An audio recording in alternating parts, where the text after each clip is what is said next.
Hello, everyone, and welcome back to the PEL Contenders Promotional Tournament. This is Stage 2, Day 2, and I am Esquire, your commentator for the rest of the tournament. Welcome on back. Hope everyone's having a great start to your week. We'll take a look at the leaderboards before we get into the 4 games to take place throughout today.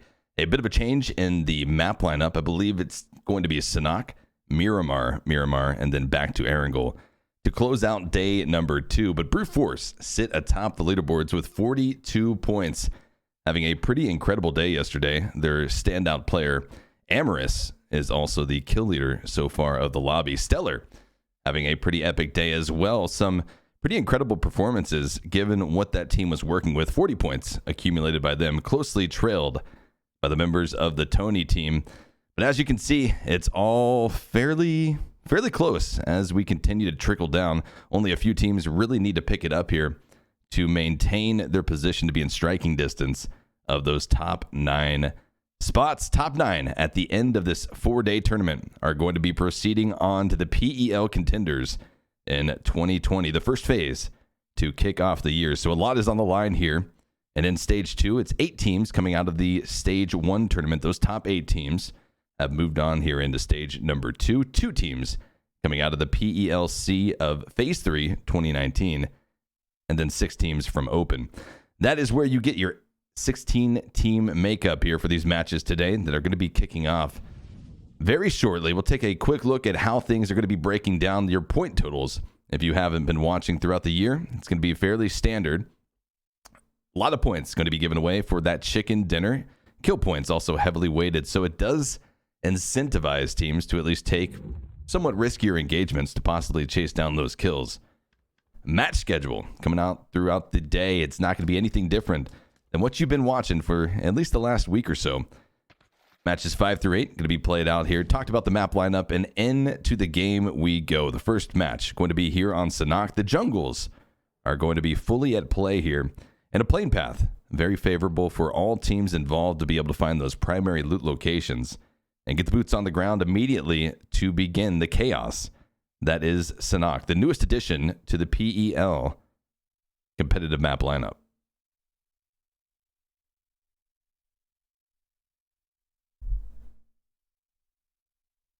As always, guys, make sure to pull up the PUBGesports.eu website. This is going to give you pretty much all things PUBG esports for the PEL, PELC, and PELC promos. Specifically for this tournament, you can go in and check out the individual stats of not just the teams, but also the players, as well as the stats and standings updated after every game almost immediately. Also, if you have a favorite team, if you're showing up here to support a certain squad or a certain player, make sure to spam those emotes. If you don't have the emotes, sure enough, you can just hashtag spam it whenever you want. With that, though, the game is going to be fully underway. All players have been kicked out of the cargo hold and will be left to their own devices to try to find a positioning around the map. For the most part, though, things look fairly standard as to what we saw yesterday. Level going to be holding up at the Pine-On position, one of the best loot spots to be taken up here on the map. We talked about the Istanbul Wildcats. They have a little less commotion inside of boot camp here today, and they're going to be happy because of that.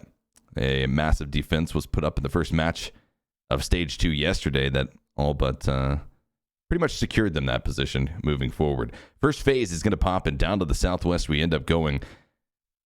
The 2 deadlier islands of Sanhok are going to be implicated here. The mainland, that far eastern island, the largest island that makes up this jungle map, is all going to be eradicated by nature of this first circle. Checking in on Paradise Resort, it's going to be the members of the Tony team having a very good day yesterday. They are a serious contender to take down first place. If they keep that type of performance up, consistency is going to be key. As we also mentioned yesterday, consistency on the right side of things. We've seen a few teams falter and not really been able to pick up any type of performance since then. And that is certainly not the type of consistency we're talking about here. Boris, Camp Charlie, going to be all alone here, looting up to their heart's content.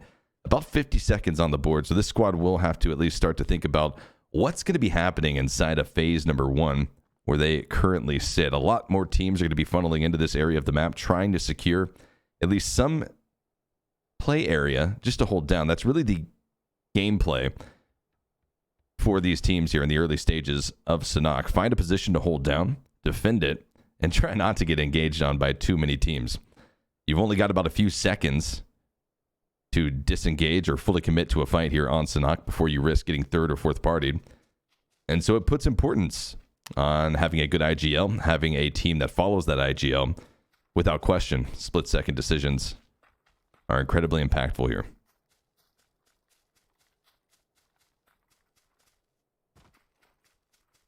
See lots of support for Stellar in the chat, as well as Dose Pilots. I believe I saw some Melt the Power as well. So guys, keep that up. All of these teams love to see it when they go back and do their VOD reviews. Your support means a lot, not just for the teams, but also for the league. So keep it up. Love to have you guys here. Royalty, a team that was at least at the center of some interesting conflicts yesterday. They had positioned themselves very well on Sanhok yesterday. Ended up getting pushed down the hill by, I believe, Brute Force, being very true to their name. And Royalty was taken out very quickly after that. Intruders, another squad that was very active in yesterday's game, but didn't really find the opportunity to pick up too many high performances. Although today is a new day, a new opportunity, a new set of 4 games to try to shake things up a little bit. Most of our teams have begun to kick those rotations into full effect. A few teams going to be crossing the faces of some enemy opponents as Levels Iffy tries to hold down this position, calling over his other 3 teammates from the eastern flank to possibly protect against the presence of Fight Club. Fight Club, though, going to be pushed on and will be forced into an engagement with Hakkapeliittas. Shots come out. staXx going to be tagged down to 8% HP and quickly going to be trying to retreat across the road back to the safety of at least one teammate. Is not going to be able to make it that far and is now forced to play split from Patrick. Good spray down from Patrick, though, with the QBZ. Is able to find the connection onto Circle 5. That's the first drop down in this 2v4 engagement to at least try to even the numbers a little bit before that support comes in or the third-party presence from another squad. But Hakkapeliittas will be reinforcing this position. The other teammates do roll in full force and now bring this into a numbers advantage. 4v3 as the battle rages on. And grenades will start to fly. Smokes and frags trying to set the landscape for this engagement as well as flush out their opponents. And from the rooftop is able to find another one. Pikzen onto Risley. Down goes one more. They were able to get the res onto their first knock, so that brings it still into a 3v4 scenario. Favored by Hakkapeliittas, but as expected, the third party comes in, and on the bottom right-hand corner of your screen, another engagement seems to be about to pop off here very heavily. Early commotion all around Sanhok here to kick this game off. Definitely not what we expected, not what we saw yesterday. But it is going to be fierce. That is for sure. You see Brute Force off in the distance. McKenzie starting to creep up to investigate all of the commotion here inside of this compound. And it's not going to be hard for teams to third party onto this. It's very exposed. A lot of windows inside of these buildings could possibly be spelling disaster for both Hakkapeliittas and Fight Club. HaKoHe going to be engaged with the Istanbul Wildcats. This is that fight that we were watching in the bottom right-hand corner of your screen previously.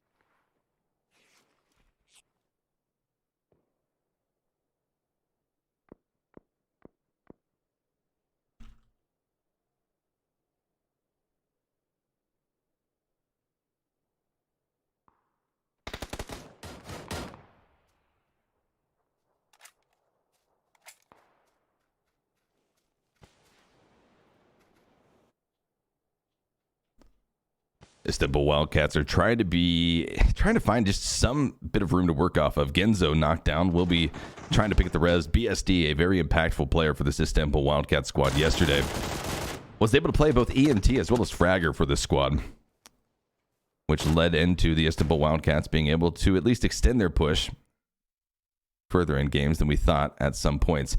Phase number 1, though, going to be closing out. Teams on those wide rotations. A few squads haven't even made their way out of the blue zone yet, and they will be shifted on. Down to the south is where we're going to be going. A slight nudge, but one of the larger shifts that you can see in this phase 1 to 2 transition on Sanhok. A 4x4 map, the smallest map in the PUBG competitive lineup. Tony team are going to be the beneficiaries of a nice crate right outside of the zone, but deep inside of the water. Level 3 kit, possibly a powerful weapon to be picked up as well. AUG, so it's, you know, it's kind of up in the air. It's player's choice whether or not they like it, but Tony team is going to be favoring that weapon and certainly will be reaping the benefits of it. Ghillie suit as well, providing possibly a little bit of camouflage here on the jungle. So all things considered, a safe rotation into the western side of phase number 2 for Tony team. And kind of a standstill here between Hakkapeliittas and Fight Club. Seems that Fight Club is going to be able to at least stay alive with 3 up. They weren't able to secure the res onto their 4th teammate and will be losing 1 in the process. And Pynon, although it had been emptied out by the original team to land here level, who holds this as their static primary loot location, it's going to be filtered into by multiple other teams. Tony team, though, we thought it was going to be a safe entryway. Oh, unfortunate to see that. We thought it was going to be safe coming off of that far western edge, off of the water. But unfortunately, intruders were hiding on the coast and ended up spotting that boat rotation. We'll be knocking out 1 player from the boat, and that spells an instant death with no opportunity to revive. One of the risks you do run when you fully commit to the aquatic play.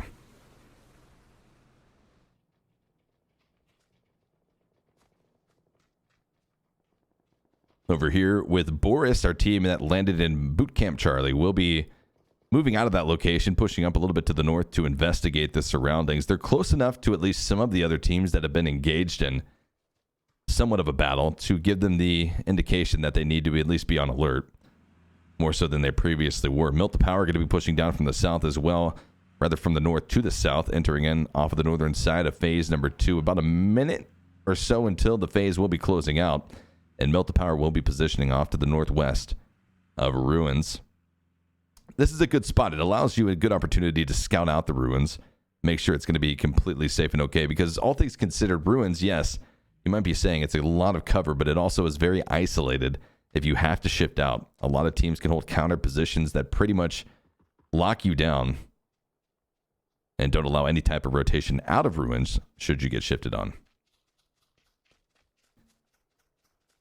Preachers. I saw some Preacher fans in the chat earlier on here. To be rolling up onto the southeastern side of phase number 2. Only 1 team for them to have to worry about, but unfortunately Stellar is quite the formidable opponent. Already going to be positioned inside of the houses. Neither team is aware of the other's presence here inside of this compound as Moleman continues to loot through. Stellar doesn't even have their entire team here. They're still rolling in off the blue zone, so are going to be heavily on their back foot facing off against the 4-man squad of the Preachers. Legendary and the rest of the crew are beginning to get the indication that something is not right here inside of this compound, inside of this building to be exact, and grenades will start to fly to try to bait out the presence of Stellar. Shots come out. Preachers try to breach the building and are immediately going to be tagging down Beamy and Moleman. Down they go, and now the members of Stellar trying to push out from the blue zone have to take an entirely different route. Thankfully, they act as an insurance policy for this team. It's going to be Celis trying to do whatever he can at this stage in the game to just stay alive. Stellar is no stranger to this position. We saw, at least in yesterday's game, specifically on Sanhok, they were a squad that lost members early on, but were able to turn those kind of chaotic, kind of crazy early game losses into pretty significant finishes. It was Moleman and Beamy yesterday on Sanhok. They were able to close out that match, but now it's going to be a little bit more difficult as a solo player for Celis. Royalty coming up with a huge knock. Myrtle of Intruders trying to push down into the compound where Royalty had been holding on to, and they find the first knock. Confirmed flush by Suppy, and down they go. Murfle, excuse me. A lot of action happening in the kill feed. Some good, some bad, as Mylta finds themselves the victims of a vehicular mistake. Lipsin of Dose Pilots has pushed up onto the hillside where we previously saw Boris trying to investigate, trying to get at least a little bit of line of sight as to what lied ahead to the north.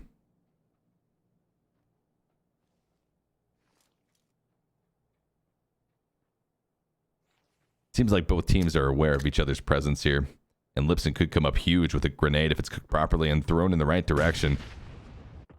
A little bit short of its intended target on the opposite side of the rock, but certainly, definitely, absolutely going to be confirming the presence over there for the members of Boris to possibly wrap around to the west just slightly. A crate going to be dropping right up on top of them. It's believe we got a Mark 14 inside of it, one of the favored DMRs.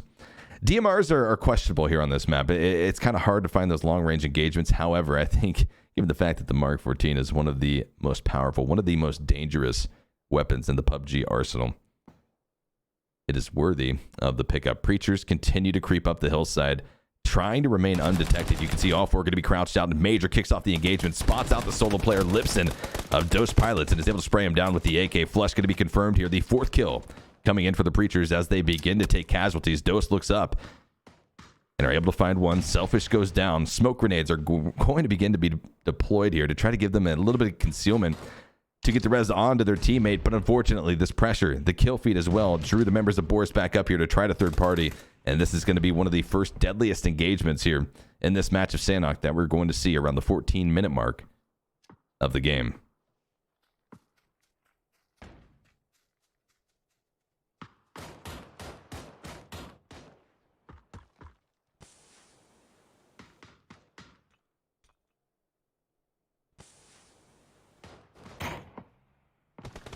Next ship does come out. A few teams trying to reposition off of the boat. It's going to be Royalty down to the bottom right-hand corner of your screen. They're trying to avoid these shots. The boat's going to be smoking.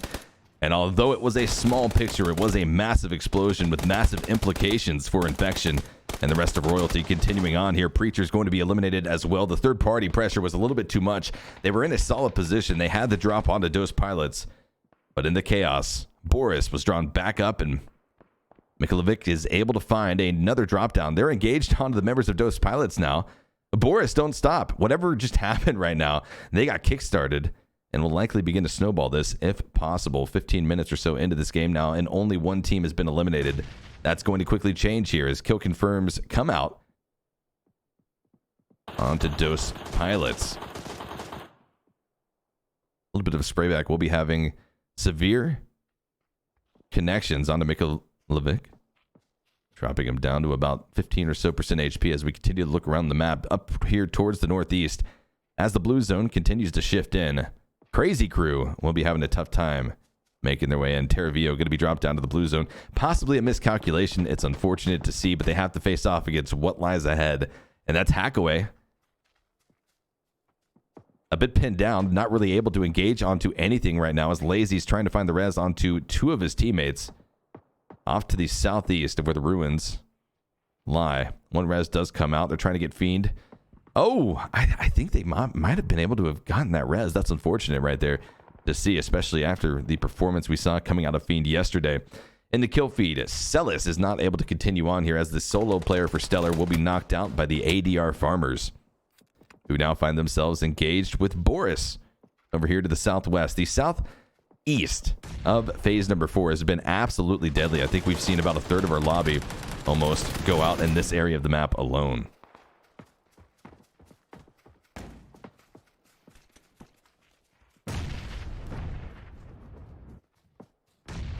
AmerouuS starting to show up here in the kill feed. The QBU going to be ringing true for the member of Brute Force, able to find one capitalization. Down here to the southeast onto the ADR farmers is going to be trying to find the flush.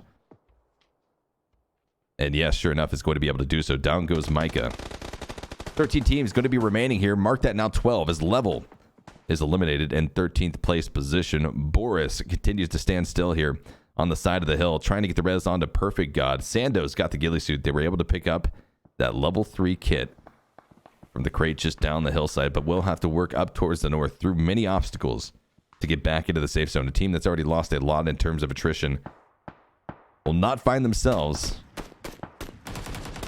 out of the thick of it just yet. HaKoHe continues to take casualties as the CrazyCrew rolls up onto their position, already going to have one knockdown. However, the trade comes back out. Lazy able to find the frag down onto one member of CrazyCrew. Significant shots coming out. And in this Overwatch position, Pluto isn't really able to do much. He's on the opposite side of the hill. A complete blockage of the line of sight onto the members of HaKoHe. Lazy going to be going for the res. The smart move. And Pluto is not able to do a thing.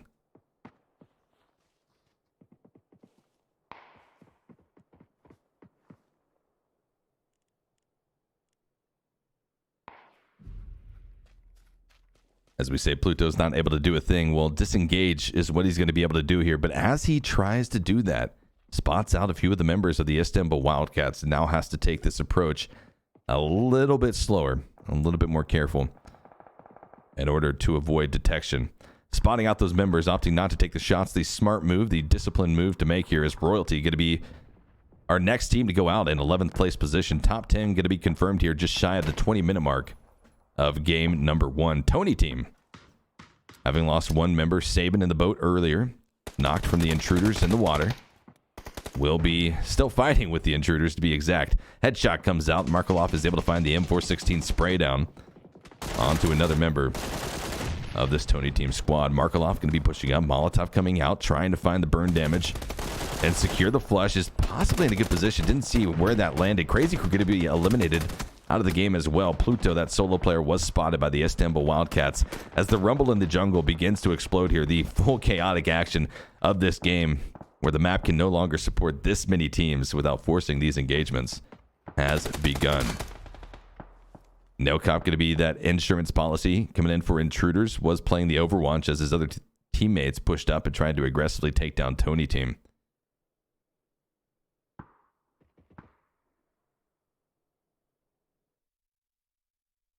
Next shift comes out. You can see the compound where the members of Hakkapeliittas and Fight Club have been since about the 4-minute mark of the game, guys. You do recall the engagement that we had previously seen pop off there.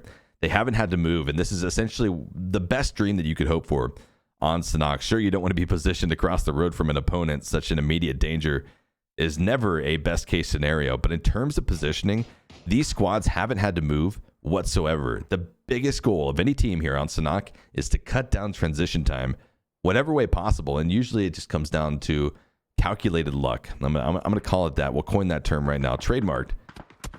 Calculated luck. But it certainly isn't easy. Boris, recipient of some shots from that solo player, Nailcop, is able to find the elimination onto that team. Quickly thereafter, HaKoHe going to be going down as well. So now we're into our placement points. Top 7 teams going to be competing here for that chicken dinner. Hakkapeliittas still going to be sitting with 4 strong. Again, haven't had to move for about 15 minutes. Fight Club, the last time we checked in on them, they had lost 1 member in this Hakkapeliittas engagement. That too was also about 15 minutes ago. So things are good as far as the north is concerned. The real areas of contest are going to be down here to the south, where grenades start to fly. Mkaelovich pushing up onto that solo player from Intruders. He has been spotted around the side of the rock. Is going to be sprayed down. QBU shot coming in true for Magebane. Mkaelovich pick up another kill to add into their pocket. And Tony team gets spotted out. They continues to rack up here for Mkaelovich as they swarm around the southwestern side of the circle. The next shift comes out, and they have to continue to move on this trend up here towards the north. Hakkapeliittas and Fight Club still going to be fairly safe, although Fight Club's compound has slightly been shifted out and over to the west. It really favors Hakkapeliittas at this stage. Mkaelovich's Magebane does not stop, spots out Genzo of Istanbul Wildcats, and is able to find the frag down. And as this is happening, the other member of Istanbul Wildcats, Laza, is being pushed up by brute force. Hawk up the hillside. Blue zone damage severely going to be ticking away at Laza's HP. 10 HP per tick as he tries to find the first aid just at the last second. Is able to do so, and we'll be trying to outlast these teams likely in 10 seconds or so. The blue zone is going to become too much to heal, and down go the Istanbul Wildcats in 4th place position. Hakkapeliittas now going to be re-engaging after 15 minutes onto the members of Fight Club. Down goes 1, down goes 2. Gifted and ZorF going to be knocked down. Gifted flushed out of the game. And I believe just going to be 1 left. It's Circle inside of the blue zone, going to be taking that damage. Actually, inside of the corner of the building, this is not going to be in play, so they're essentially going to be conceding the game here. There's no way they could do anything at this stage in the game. No meds will save them, and it will force the engagement in between the members of Mkaelovich and Hakkapeliittas to kickstart this day. Match number 5 of the Stage 2 PELC promo. A true 4v4 to claim the chicken on Sanhok.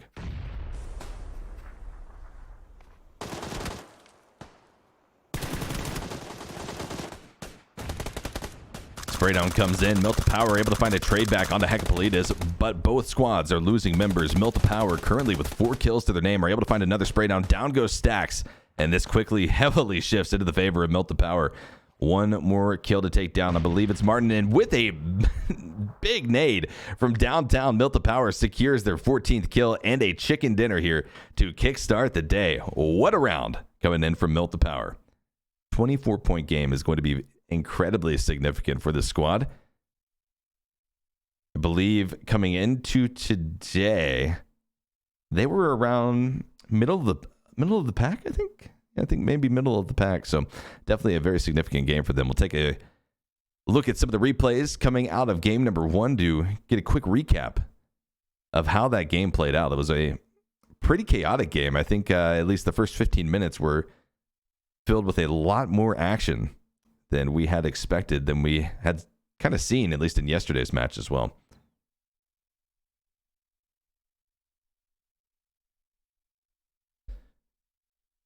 That unfortunate boat play. We had 2 of those. Tony Team, the first casualty of the boat play, and then Royalty, the second.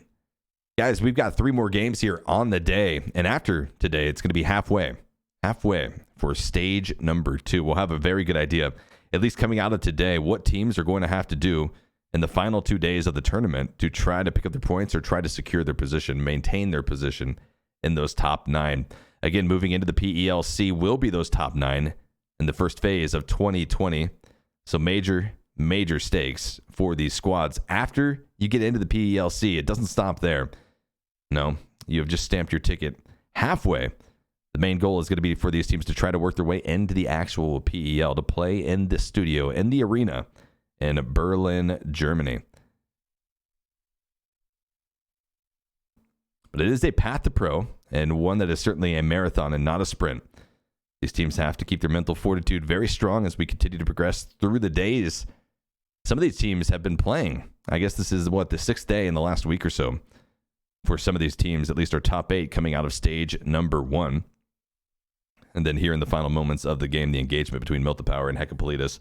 It looked like it was going to be a trade back and forth between those squads, a fairly fair engagement. However, Mkaelovich really came up on top of it and closed it out in high fashion. That nade from downtown is a highlight if I've ever seen one. Now, let's take a look at how the game shaped up in terms of the points these teams were able to take away. Multiple squads, 4 to be exact, are going to be walking with 0 points rather, and that's definitely not the type of game you want to be seeing. I mean, hell, even if you look at it, a 1 or 2 point game, really at this stage is really not where you want to be, guys. So, 8 teams pretty much in the danger zone from this match alone.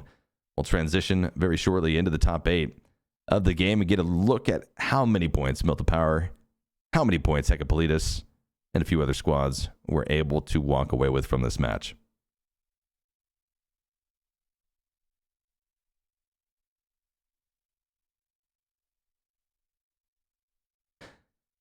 Maybe not, but the ADR Farmers, I mean, this is one squad that at least sticks out to me as a team that maybe had one of the more difficult games that they've seen so far here in the Stage 2 tournament. I wouldn't put too much weight on one single bad performance, as we talked about, at least throughout the first 5 games. This type of tournament, where you have 16 games, it allows you at least 1 or 2 bogeys, 1 or 2 games that you kind of forget about and wipe out of the back of your head. Okay. Maybe what we were looking at previously wasn't correct, because I'm not sure what we're looking at now. But this is, this could be accurate now. So stellar level, maybe.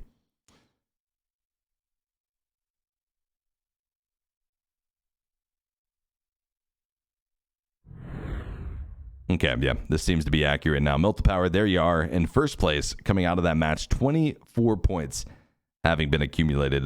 A massive amount of kills is going to boost that team significantly up the leaderboards. Istanbul Wildcats coming in second, 13 points from that round. And as it trickles down, guys, you can head on over to the PUBGesports.eu website to check out even more of those stats. But we'll take a look at some of the damage leaders from that round. Significant damage coming out from Mkaelovich, fine, with over 500. No one really even close after that. Yuang, 4 kills. And then it trickles down. So, yeah, a tough game, I think, for many squads here. It really didn't have a standout performer from this match alone, or a lot of consistency as we trickle down. Head-to-head, we'll take a look between our first and second place teams by points from this match. Mkaelovich stacked up against the Istanbul Wildcats. And then some of the individual stats between Fine and Laza, the 2 players from these squads that have had pretty significant performances, at least through that match. Here are your leaderboards as they stand after game number 5 was played out. Brute Force still maintain that first place position. Mill to Power are able to propel themselves into second place, 2 points behind Brute Force. Istanbul Wildcats sitting in third, and Tony Team pushed down to fourth. Still very close. Some of the teams, at least at the bottom of the leaderboards, their time is closing out. They've got to put something into action very shortly if they have their sights set on those top 9 positions. Again, the top 9 will be moving in to the first phase of 2020 as a PEL Contenders team. 3 more games on the board. I believe we're going into a double serving of Miramar and then ending the day on Erangel before we send you off into Tuesday and Wednesday. Same schedule, guys, every day. This is a 4-day tournament for stage number 2, so make sure to mark off those calendars. Make sure to keep your schedules clear so that you don't miss any of the action. And again, if you do, you can always head on over to the PUBGesports.eu website, the central hub for all things PEL and PELC. Here's your schedule as it remains. Game number 6 going to be coming up at about 50 after the hour. I wouldn't be surprised if we start a little bit early. So be quick in your break, grab that drink, grab that snack, and don't touch that browser.